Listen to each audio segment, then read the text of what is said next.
بسم الله الرحمن الرحیم. د احصایې معلومات ملي ادارې د 1404 کال لپاره د نفوس اټکل ترسره کړ.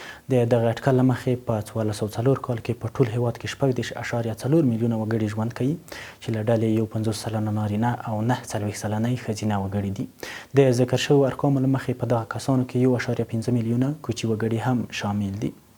ارقام ښودنه کوي چې د افغانستان په سطحه تر ټولو زیات نفوس په کابل ولایت کې میشت دی چې شمېر یې 6.1 میلیون ته رسیږي چې له دغې ډلې یې 3.1 میلیون نارینه او 3.0 میلیون ښځینه وګړي دي. ورپسې په دوهم قدم کې هرات ولایت دی چې په هرات ولایت کې 2.3 میلیونه وګړي ژوند کوي. همدارنګه د سرشمېرنې په ارتباط باندې موده وړاندې د وزیرانو شورا کې بحث وشو چې د احصایې معلومات ملي ادارې ته یو دنده وسپارل شوله تر څو په دې ارتباط باندې یو طرحه ترتیب کړي. زموږ ادارې دا طرحه ترتیب کړې ده او د وزیرانو شورا لخوا تایید شوې ده. په نږدې وخت کې به انشاءالله د سرشمېرنې پروسه هم پیل شي.